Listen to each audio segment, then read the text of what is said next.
सहित नाना प्रसंगे ज्योतिषदांक सहित प्रश्नोत्तर कार्यक्रम। ज्योतिषद ठाकुरे जीवनर संज्ञा कौन? श्री श्री ठाकुरे विभिन्न दृष्टिकोणरू जीवनर संज्ञा भिन्न भिन्न। केउंटी कहबी तेबे एमिति मन रख, विस्तार ही जीवनर चिन्ह। जहार हृदय जेते विस्तृत ताहार जीवन सेते व्याप्त। तेणु आंभ मानकु समग्र जगत व्यापी आमर धर्मदर्श गुड़िकु प्रचार करिबाकु हेबो। यही विस्तार रे ही जीवन पर्यवेसित। ज्योतिष मन चित्त ओ चैतन्य कहिले आमे कौन बुझिबा? श्री श्री ठाकुरे मन चित्त ओ चैतन्य प्रत्येक स्वतंत्र, केही काहा द्वारा परिचालित नुहंती बा केही काहा उपरे अधिकार साब्यस्त करंती नहीं। मात्र मन जेतेबेले चैतन्य सहित युक्त होई चैतन्य अवस्था धारण करे, सेतेबेले आपे आपे ताहा चित्तर निर्देशित कर्म को ग्रहण करे। चित्तर अवस्था सदा निर्मल और स्वच्छ। मन पवित्र हेले चैतन्यर इंगित ग्रहण करिबारे सक्षम हुए। यथेष्ट ठाकुरे कथारे कहंती, जहा न देखिब दुई नयने परते न जीव गुरु बचने। अर्थ कौन? श्री श्री ठाकुरे हसी अति सरल अर्थ। आमे जहा कहिबु ताहा तमे जानिछ। सुन कहूछु, आमे तुमे जेउ सबु विषय अज्ञ बा जहा तुमे जानी नाह, से सबु कथा आपणा मनमुखी होई विश्वास कर नाही। गुरुंक मुखरू ताहा सुनी अवगत हुओ, विश्वास कर ओ अन्य को बुझी समझी बुझाई कुह। मन को मन जहा आसिला ताहा गुरुंक बाणी बोली अन्य अगरे बखाणी बाहाबा निय नाही। तमे प्रत्यक्षरे जहा देखी नाह, जानी नाह बा गुरुंक ठारू शुणी नाह, ताहा विश्वास करिबा पूर्वरु गुरुंको पचारि बुझी नेबा विधेय। पचारि न बुझी सेथि प्रति विश्वास करिबा अनुचित। ज्योतिष ठाकुरे अहम तत्व संबंधे किछि कही बुझाई दियंतेनी। श्री श्री ठाकुरे पुरुष ओ प्रकृतिर मिलन रे जो तृतीय शक्ति उत्पन्न हुए ताहा ही अहम। उदाहरणीय चून ओ खैर उभय विपरीत धर्मी, किंतु उभयर मिलन द्वारा एक मधुर रस सृष्टि हुए। एठारे खैर ओ चून प्रत्येकर धर्म रूपांतरित होई मधुर रसरे परिणत हुए। सेहीपरि पुरुष ओ प्रकृतिर संयोग हेतु उत्पन्न तृतीय शक्ति को ही अहम बोली चिन्हिब। एही अहम तत्व शुद्ध स्फटिक तुल्य ओ प्रकृति चेतन बा मातृ चेतन होइथिबारु प्रकृतिरु जात हेतु प्रथमे प्रकृति को बा तार जननी को देखि थाए। ताहारी शिक्षा दीक्षा द्वारा निजकु ज्ञानी बोली विवेचना करि थाए। यही ज्ञान ही अहम ज्ञान। ज्योतिष सूक्ष्म शरीर काहाकु कहंती? श्री श्री ठाकुरे दशेन्द्रिय मन बुद्धि तथा पंच प्राणर समष्टि को सूक्ष्म शरीर कहंती। स्थूल शरीर बिना सूक्ष्म शरीरर क्रिया हुए नहीं। स्थूल शरीर मध्यरे रही यह क्रिया करे। ज्योतिष कारण शरीर पुणी कौन? श्री श्री ठाकुरे जानी थाओ, जार उपस्थिति हेतु सूक्ष्म शरीर ସ୍ଥୂଳ ଶରୀର ମଧ୍ୟରେ ବିରାଜି କ୍ରିୟାଶୀଳ ହୁଏ, ତାହା ହିଁ କାରଣ ଶରୀର। କାରଣ ଶରୀରର ଅବର୍ତ୍ତମାନରେ ସ୍ଥୂଳ ଶରୀର ଜଡ଼ ତୁଲ୍ୟ ଓ ସୂକ୍ଷ୍ମ ଶରୀର ନିଷ୍କ୍ରିୟ। ଜ୍ୟୋତିଷ ଦୈବ ଦୌଡ଼ି ମଣିଷ ଗାଇ, ଯେଣିକି ଓଟାରି ତେଣିକି ଯାଇ। ଏହାର ତାତ୍ତ୍ୱିକ ଅର୍ଥ କ'ଣ ହୋଇପାରେ? ଶ୍ରୀ ଶ୍ରୀ ଠାକୁରେ ସାଧାରଣ ଭାବରେ ଏହାର ଅର୍ଥ ସାହିତ୍ୟରେ ପ୍ରଚଳିତ ପ୍ରବଚନ ଅର୍ଥରେ ବୁଝାଯାଏ। ତାହା ହେଉଛି ଇଂରାଜୀରେ ପ୍ରଚଳିତ ଗୋଟିଏ ପ୍ରବଚନର ଅର୍ଥ। ସେଇଟା କ'ଣ ମୁଁ ଜାଣେ? ମୁଁ କ'ଣ ଇଂରାଜୀ ସାହିତ୍ୟ ପଢ଼ିଛି ଯେ କହିବି? ତୁମେ କୁହ ନା। ସେଇଟା ପରା ମ୍ୟାନ୍ ପ୍ରପୋଜେସ୍ ଗଡ୍ ଡିସ୍ପୋଜେସ୍। ଏହା ନା, କିନ୍ତୁ ପରମାର୍ଥ ଅର୍ଥରେ ବୁଝ ତ ଦେଖି। କିଏ କାହାକୁ ଓଟାରୁଛି? ଦୌଡ଼ି କାହାକୁ କେବେ ଓଟାରୁଛି? ଦୌଡ଼ି କାହାକୁ କେବେ ଓଟାରେ ନାହିଁ। ଦୌଡ଼ିର ସେ କ୍ଷମତା ବା ଯୋଗ୍ୟତା ନାହିଁ। ଦୌଡ଼ି ଗାଈ ବେକରେ ବନ୍ଧା ହୋଇଥାଏ। ଗାଈଟି ଯେଉଁ ଆଡ଼କୁ ଧାଇଁଯାଏ, ବେକରେ ବନ୍ଧା ଥିବା ଦୌଡ଼ି ମଧ୍ୟ ଠିକ୍ ସେହି ଦିଗକୁ ଘୋଷରା ହୋଇଯାଏ, ନୁହେଁ କି? ସେହିପରି ମଣିଷ ଯେଉଁ ଆଡ଼କୁ ଟାଣି ହୁଏ, ତାଠାରେ ବନ୍ଧା ଥିବା ପ୍ରକୃତି ମଧ୍ୟ ସେହି ଆଡ଼କୁ ତା ପଛେ ପଛେ ଟାଣି ହୋଇଯାଏ। ଏଠାରେ ଦୈବ ରୂପକ ପ୍ରକୃତି ମଣିଷର ଅନୁଗମନ କରୁଛି। ଫଳରେ ମଣିଷ ଯାହା ଇଚ୍ଛା କରୁଛି, ପ୍ରକୃତି ତାହା ପୂରଣ କରୁଛି। ବୁଝିଲ ତ ଏବେ ଜ୍ୟୋତିଷ? ପିତା ମାତା ସଂଯୋଗ ବେଳେ ବିହିଯା ଲେଖିଲା କପାଳେ। ଏହାର ମର୍ମ କ'ଣ? ଶ୍ରୀ ଶ୍ରୀ ଠାକୁରେ ପିତା ମାତାଙ୍କ ସଂଯୋଗରୁ ଯେଉଁ ବେଳା ବା ମୁହୂର୍ତ୍ତରେ ବିନ୍ଦୁ ସ୍ଥିତ ହୁଏ, ସେହି କାଳ, ନକ୍ଷତ୍ର ଓ ଗ୍ରହ ଯୋଗ ଅନୁଯାୟୀ ସନ୍ତାନ ଆସେ।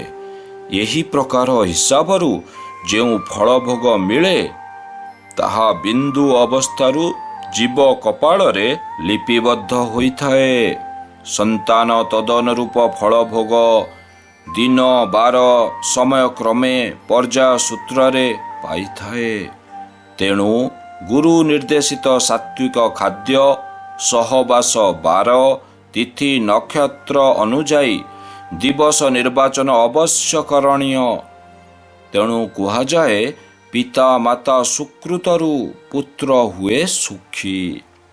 ସନ୍ତାନ ସନ୍ତତିଙ୍କର ଭଲମନ୍ଦ, ସୁଖ ଦୁଃଖ ଇତ୍ୟାଦି ସବୁ କିଛି ପିତାମାତାଙ୍କ ସଂଯୋଗ କାଳ ଓ ବିନ୍ଦୁସ୍ଥିତ ମୁହୂର୍ତ୍ତର ଗ୍ରହ ନକ୍ଷତ୍ରାଦି ଚଳନ ଉପରେ ନିଶ୍ଚିତ ଭାବରେ ନିର୍ଭରଶୀଳ। ପ୍ରକୃତି, ପୁରୁଷ ଓ ଆତ୍ମା ମଧ୍ୟରେ ସମ୍ପର୍କ କ'ଣ? ଶ୍ରୀ ଶ୍ରୀ ଠାକୁରେ ବ୍ୟକ୍ତିର ପ୍ରକୃତି, ପୁରୁଷ ଓ ଆତ୍ମା ଶରୀରଠାରୁ ଭିନ୍ନ। ଏମାନେ ଶରୀରରେ ଭିନ୍ନ ଭିନ୍ନ ଭାବରେ ଅବସ୍ଥାନ କରିଥିଲେ ମଧ୍ୟ ଏକ ପରି ଜଣାଯାଏ। ବ୍ୟକ୍ତିଠାରେ ଯେଉଁ ଶକ୍ତି ବିଦ୍ୟମାନ, ତାହା ଆତ୍ମା ବା ପରମେଶ୍ୱରଙ୍କର ଅଂଶବିଶେଷ। ଏହି ଆତ୍ମା ପରମ ବ୍ରହ୍ମଙ୍କ ଅଂଶ। ଯେପରି ଅଗ୍ନି ଜଳୁଥିବା ଅବସ୍ଥାରେ ଅଗ୍ନିଠାରୁ ବିଚ୍ଛୁରିତ ଅଗ୍ନିକଣା ଅଗ୍ନିଠାରୁ ପୃଥକ୍ ଏକ ବସ୍ତୁ ନୁହେଁ, ଠିକ୍ ସେହିପରି ପରମାତ୍ମାଙ୍କ ଠାରୁ ସୃଷ୍ଟ ସମସ୍ତ ଆତ୍ମା ଏ ଜଗତରେ ପରିବ୍ୟାପ୍ତ। ଆତ୍ମା ଶରୀରରେ ଅବସ୍ଥାନ କରୁଥିବା ହେତୁ ଦଶେନ୍ଦ୍ରିୟ, ମନ, ବୁଦ୍ଧି ଓ ପଞ୍ଚ ପ୍ରାଣର ସମଷ୍ଟି ପ୍ରତ୍ୟେକ ଏବଂ 25 ପ୍ରକୃତିଗଣ ସ୍ୱ ସ୍ୱ ଅବସ୍ଥାର ପରିଚୟରେ କାର୍ଯ୍ୟ କରୁଛନ୍ତି। ଅର୍ଥାତ୍ ଆତ୍ମାର କ୍ଷୀଣ ଆଲୋକରେ ଏ ସକଳ ଉଦ୍ଭାସିତ ହୋଇ କର୍ମ କରନ୍ତି। କିନ୍ତୁ ଆତ୍ମା ବ୍ୟତୀତ ଏ ସକଳ କର୍ମେନ୍ଦ୍ରିୟ କାର୍ଯ୍ୟ କରିବାର ଶକ୍ତି ହରାନ୍ତି ଓ ଜଡ଼ବତ୍ ଅବସ୍ଥା ଉପୁଜେ। ଏହିଠାରେ ହରିପ୍ରେମୀ ବ୍ୟକ୍ତିଗଣ ସନ୍ଦେହରେ ପଡ଼ି ଅନେକ ପ୍ରକାର ଯୁକ୍ତିର ସମ୍ମୁଖୀନ ହୁଅନ୍ତି। ଆତ୍ମା ଯଦି ପରମାତ୍ମାର ଅଂଶବିଶେଷ, ଆତ୍ମା ବିନା ଯଦି ସକଳ କର୍ମେନ୍ଦ୍ରିୟ ଅଚଳ, ତେବେ ଈଶ୍ୱରଙ୍କ ନିର୍ଦ୍ଦେଶରେ ସବୁକିଛି କାର୍ଯ୍ୟ ସମ୍ପାଦିତ ହେଉଛି। ବ୍ୟକ୍ତି ଯାହା କିଛି କରିଯାଉଛି ସେସବୁ ପରମାତ୍ମାଙ୍କର ଶକ୍ତିରେ ଓ ନିର୍ଦ୍ଦେଶରେ କରୁଛି। ଏ ଶରୀରରେ ସେ ରହି ଯାହା କରିବାକୁ ନିର୍ଦ୍ଦେଶ ଦେଉଛନ୍ତି ଏ ଶରୀର ବା ଜୀବ ତାହା କରୁଛି। ତେଣୁ ଈଶ୍ୱର ଚାହିଁଲେ ମୁକ୍ତି ମୋକ୍ଷ ନିର୍ବାଣ ହେବ। ଜୀବର ଏଠାରେ କୌଣସି କର୍ତ୍ତବ୍ୟ ନାହିଁ। ପ୍ରାଥମିକ ଅବସ୍ଥାରେ ଏପରି କେତେକ ବିଶ୍ୱାସ ହୃଦୟରେ ତୋଳି ଦୋଦୁଲ୍ୟମାନ ଅବସ୍ଥାରେ ଧର୍ମକର୍ମ ପଥରେ ଅଗ୍ରସର ହୋଇ ବିଭିନ୍ନ ଯୁକ୍ତି ବାଢ଼ନ୍ତି। ପ୍ରକୃତ ଅର୍ଥରେ ଏହାର ତାତ୍ତ୍ୱିକ ଅର୍ଥବୋଧ କ'ଣ ତାହା ବୁଝିପାରନ୍ତି ନାହିଁ ବା ବୁଝନ୍ତି ନାହିଁ। ମନେ ରଖିବାକୁ ହେବ ଯେ ଯଦିଓ ଆତ୍ମା ଶରୀରରେ ଅବସ୍ଥାନ କରେ ତଥାପି ଜୀବକୁ ସବୁ ଶକ୍ତି ଦେଇ ନିଜେ ତାହାଠାରୁ ଭିନ୍ନ ରହେ। ଜୀବ ଏହି ଶକ୍ତି ବଳରେ ସ୍ୱଇଚ୍ଛାରେ ଖେଳି ବୁଲେ। ତାହା ଈଶ୍ୱରଙ୍କ ଇଚ୍ଛା ବୋଲି ଧରିନେଲେ ସବୁ ଦୁର୍ବିପାକ ମାଡ଼ି ଆସେ। ମାତ୍ର ଈଶ୍ୱର ଦତ୍ତ ଶକ୍ତି ହ୍ରାସ ହୁଏ, କ୍ଷୀଣରୁ କ୍ଷୀଣତର ହୋଇ ନିଶେଷ ହୋଇଯାଏ। ସେତେବେଳେ ଶରୀର ଅଚଳ ଏବଂ ଇନ୍ଦ୍ରିୟଗଣ ମଧ୍ୟ ଅଚଳ ହୋଇଯାଆନ୍ତି। ତେଣୁ ଜୀବ ଧରାକୁ ଆସିବା ସମୟରେ ନିଜ ନିଜ ଫଳ ନେଇ ଆସିଥାଏ ଓ ତହିଁରେ ରହି ଖେଳି ବୁଲେ। ଏଠାରେ ଗୋଟିଏ ବିଧାନ ଅଛି, ତାହା ହେଉଛି କର୍ମଯୋଗ। ଏହି କର୍ମଯୋଗରେ ଧାରା ଅନୁସାରେ ଚାଲିଲେ ତାହାର ତେଜ ଓ ଶକ୍ତି ବଢ଼େ। ମାତ୍ର ମନମୁଖୀ ହେଲେ ଶକ୍ତି ହ୍ରାସ ହେବ ହିଁ ହେବ। ତେଣୁ ଈଶ୍ୱର ସବୁ କରୁଛନ୍ତି ଓ କରାଉଛନ୍ତି ବୋଲି କହି ଆପଣା ମନକୁ ଯାହା ଆସୁଛି ତାହା ଈଶ୍ୱରଙ୍କ ଇଚ୍ଛା ବୋଲି କହି ଚାଲିବା ବଡ଼ ଭୟାବହ ପରିଣତି ଆଣିଦିଏ। ଜ୍ୟୋତିଷ ତେବେ କରି କରାଉ ଥାଏ ମୁହିଁ ମୋ ବିନୁ ଆନଗତି ନାହିଁ ବୋଲି ଯେ ଭାଗବତରେ କୁହାଯାଇଛି ତାର ମର୍ମବାଣୀ କ'ଣ? ଶ୍ରୀ ଶ୍ରୀ ଠାକୁରେ ଏହାର ବାହ୍ୟ ଅର୍ଥ ନେଇ ଅନେକ ମାତି ରହନ୍ତି, ମନମୁଖୀ ହୋଇ କାର୍ଯ୍ୟ କରିଚାଲନ୍ତି ଓ ଇନ୍ଦ୍ରିୟ ପରାୟଣ ହୋଇ ଏହି ବାଣୀଟିକୁ ଆବୃତ୍ତି କରି ବାରମ୍ବାର ଈଶ୍ୱରଙ୍କ ମଥାରେ ଅଠା ବୋଳନ୍ତି। ଆଧ୍ୟାତ୍ମିକ ରହସ୍ୟ ଉଦ୍ଘାଟନ ସେମାନେ କରିପାରନ୍ତି ନାହିଁ। ଆଧ୍ୟାତ୍ମିକ ରହସ୍ୟର ତତ୍ତ୍ୱ ଅତ୍ୟନ୍ତ ନିଗୂଢ଼। ସେହି ରହସ୍ୟ ଭେଦ କରିବା ପାଇଁ ଯୋଗଯୁକ୍ତ ଜୀବନଯାପନ କରିବାକୁ ହୁଏ। ଆମକୁ ଭକ୍ତି କରିବ ଅଥଚ ଆମ କଥା ମାନି ଚଳିବ ନାହିଁ, ଏ କି ପ୍ରକାର ଆନୁଗତ୍ୟ, ଭକ୍ତି ଓ ବିଶ୍ୱାସ? ଏହାକୁ ଶରଣାଗତି କୁହାଯିବ କି? ଆମେ ତମକୁ ଯାହା କରିବା ପାଇଁ କହୁଛୁ ତମେ ତାହା କର। ତାହା କରିବାରେ ଅସୁବିଧା ହେଲେ ଆମେ ତାହା ସୁବିଧା କରି କରାଇ ନେବୁ, କିନ୍ତୁ ତୁମକୁ ହିଁ କରିବାକୁ ହେବ। ଏହା ନ କଲେ ତମର ଗତି ନାହିଁ କି ମୁକ୍ତି ନାହିଁ। ଆମେ ଯାହା କରି ଯାହା ପାଇଛୁ ତମକୁ ତାହା କରି ତାହା ପାଇବା ପାଇଁ କହୁ। ଆମେ ପ୍ରତ୍ୟକ୍ଷରେ ଅଛୁ, ପ୍ରତ୍ୟକ୍ଷ କରିଛୁ, ପ୍ରତ୍ୟକ୍ଷ କରୁଛୁ। ତମେ ମଧ୍ୟ ଆମ କଥା ମାନି ସେହିପରି ଚାଲିଲେ ସବୁକିଛି ପ୍ରତ୍ୟକ୍ଷ କରିପାରିବ। ଭାଗବତରେ ବାଣୀଟିର ମର୍ମ ବୁଝିଲ ତ ଏଥର? ଧାରା ମାନି ଧାରା ଧରି ଧରା ଦେଲେ ଭାର ଲାଘବ ହେବ ହିଁ ହେବ, ନତୁବା ଭାରବାହୀ ପଶୁ ସାଜିବ ଯେ। ଜ୍ୟୋତିଷ କର୍ମ ଓ କର୍ମର ସ୍ୱରୂପ ସମ୍ବନ୍ଧରେ କିଛି ବୁଝାଇ କହନ୍ତୁ। ଶ୍ରୀ ଶ୍ରୀ ଠାକୁରେ ଦୀପ ଜଳୁଥାଏ, ଘିଅ ଥାଏ, ସଳିତା ବି ଥାଏ। ମାତ୍ର କ୍ରମଶଃ ଦୀପର ଆଲୋକ ନିଷ୍ପ୍ରଭ ହୋଇଯାଏ। କ୍ଷୀଣ ଭାବେ ଜଳୁଥିବା ଦୀପକୁ ତେଜି ଦେଲେ ତାହା ଅଧିକ ପ୍ରଜ୍ୱଳିତ ହୋଇ ଉଜ୍ଜ୍ୱଳ ଆଲୋକ ପ୍ରଦାନ କରେ। କର୍ମ ଓ କର୍ମର ସ୍ୱରୂପ ଏହା ହିଁ। ତମ ଆତ୍ମା ଗୋଟିଏ ଜ୍ୱଳନ୍ତ ପ୍ରଦୀପ ଭଳି। ତେଣୁ ଆତ୍ମଶକ୍ତିକୁ ଜାଗ୍ରତ କରିବା ପାଇଁ କର୍ମଧାରା ମାନିବାକୁ ହେବ, ନତୁବା ତୁମେ ଯାହା ନେଇ ଆସିଛ ତାହା ଭୋଗ କରି ଚାଲିଯିବ।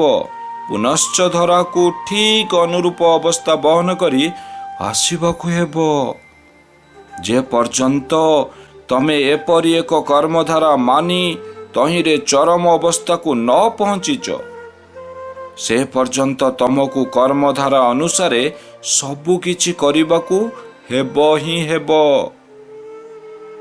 ତା ନହେଲେ ତମର ଆତ୍ମାଶକ୍ତି ବୃଦ୍ଧି ପାଇବ ନାହିଁ, ଦୁର୍ଭୋଗ କଟିବ ନାହିଁ ବା ସୌଭାଗ୍ୟ ପ୍ରାପ୍ତ ହେବ ନାହିଁ। ପ୍ରତ୍ୟେକ ମହାପୁରୁଷ କର୍ମ ଉପରେ ଗୁରୁତ୍ୱ ଦେଇ ଯାଇଅଛନ୍ତି। ଅଯଥା ଈଶ୍ୱରଙ୍କ ଠାରେ ଶୂନ୍ୟ ଶୂନ୍ୟ ଫଳ ଆଶା ପୋଷଣ କରି ରହିବା ସମୁଚିତ ନୁହେଁ। ଯଥେଷ୍ଟ କର୍ମ କଲେ ଫଳ ନିଶ୍ଚୟ ମିଳିବ ତ? ଶ୍ରୀ ଶ୍ରୀ ଠାକୁରେ ହସି, କର୍ମର ଅଧିକାରୀ ହୁଅ କିନ୍ତୁ ଫଳର ଅଧିକାରୀ ହୁଅ ନାହିଁ। ଫଳ ଈଶ୍ୱରଙ୍କ ଠାରେ ଗୃହୀତ ହୋଇଥାଏ। ପୁରୁଷାର୍ଥ ଦ୍ୱାରା କର୍ମଯୋଗ କରିବା ତୁମର ଦାୟିତ୍ୱ। ଦୈବୀ କୃପାରୁ ଫଳ ଦେବା ଆମର ଦାୟିତ୍ୱ। ତମ କାମ ତମେ କର, ଆମ କାମ ଆମକୁ କରିବାକୁ ଦିଅ। ତହିଁରେ ଦାବି ରଖ ନାହିଁ ବା କୈଫତ ମାଗ ନାହିଁ। ମନେ ରଖ, ତମେ ବେଇମାନ ହୋଇପାର, ମାତ୍ର ଆମେ ବେଇମାନ ନୁହଁ। କର୍ମ କଲେ ଫଳ ଅବଶ୍ୟମ୍ଭାବୀ। ତମ ଶରୀରକୁ ଯେପରି ସଜାଇବ, ଶରୀର ଠିକ୍ ସେହିପରି ହେବ। ସଂଯମୀ ଶରୀର ସର୍ବଦା ନିରୋଗ ଓ ସୁସ୍ଥ ହୋଇଥାଏ।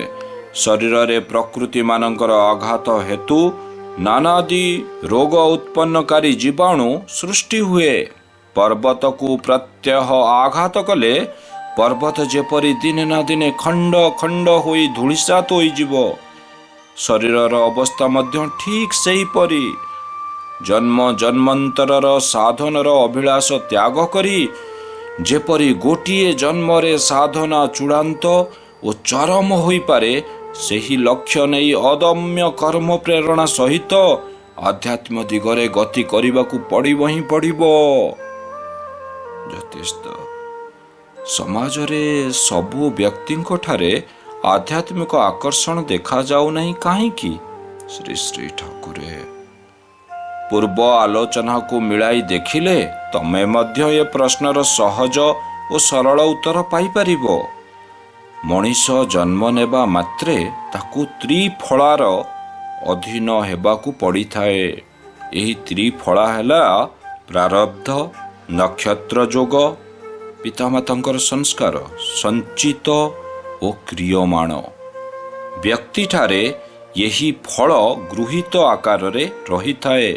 କେବଳ ନକ୍ଷତ୍ର ଯୋଗରେ ପିତାମାତାଙ୍କର ସଂଯୋଗ ସମୟରେ ଯଦି ଉଭୟଙ୍କର ଭାବ ଉନ୍ନତ ଥାଏ, ତେବେ ସନ୍ତାନଠାରେ ଉନ୍ନତ ଭାବର ଲକ୍ଷଣ ପ୍ରକାଶ ପାଇବାର ଇଚ୍ଛା ସଂଗୃହୀତ ହୋଇଥାଏ।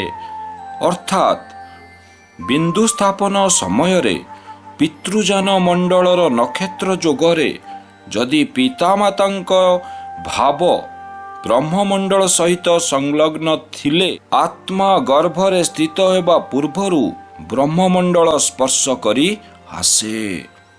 ଏହାଦ୍ୱାରା ସନ୍ତାନଠାରେ ପିତୃଯାନ ମଣ୍ଡଳର ଭାବ ସହିତ ବ୍ରହ୍ମମଣ୍ଡଳର ଭାବ କିୟଦଂଶରେ ପରିସ୍ଫୁଟ ହୋଇଥାଏ। ଏ ପ୍ରକାର ସନ୍ତାନ ଯୋଗକ୍ଷମ ନହେଲେ ମଧ୍ୟ ସେଥିପ୍ରତି ଅନୁରକ୍ତି ପ୍ରକାଶ କରନ୍ତି, ଅର୍ଥାତ୍ ଯୋଗ ପ୍ରତି ଆକର୍ଷଣ ଥାଏ। ଅର୍ଜିତ ସଂସ୍କାର ସମୂହ ବ୍ୟକ୍ତିର ଚିତ୍ତପଟରେ ଥାଏ। ସେଗୁଡ଼ିକ ବ୍ୟକ୍ତିକୁ ଜୋର ଜବରଦସ୍ତି ତାଙ୍କ ଆଡ଼କୁ ଟାଣି ନିଅନ୍ତି। ମାତ୍ର ବ୍ୟକ୍ତି ଧରାରେ ଜନ୍ମ ନେବା ପରେ ସମାଜ ଓ ପରିବେଶ ଠାରୁ ବୃତ୍ତି ଗ୍ରହଣ କରିଥାଏ। ଏଗୁଡ଼ିକ ତାର ଏ ଜନ୍ମର ନୂତନ କର୍ମ ବା କ୍ରିୟମାଣ। ଏହାର ଫଳ ସୂକ୍ଷ୍ମ ରୂପରେ ଚିତ୍ତରେ ଅବସ୍ଥାପିତ ହୁଏ। ପର୍ଯ୍ୟାୟକ୍ରମରେ ପ୍ରାରବ୍ଧ ଆକାରରେ ବ୍ୟକ୍ତି ତାହା ଭୋଗ କରେ। ତେଣୁ ସମାଜରେ ସବୁ ମଣିଷ ଏକାପରି ଆଧ୍ୟାତ୍ମିକ ଜୀବନଯାପନ କରିପାରନ୍ତି ନାହିଁ ବା ସବୁ ମଣିଷଙ୍କ ଠାରେ ଏକ ରକମ ଆଧ୍ୟାତ୍ମିକ ଆକର୍ଷଣ ମଧ୍ୟ ଦେଖାଯାଏ ନାହିଁ।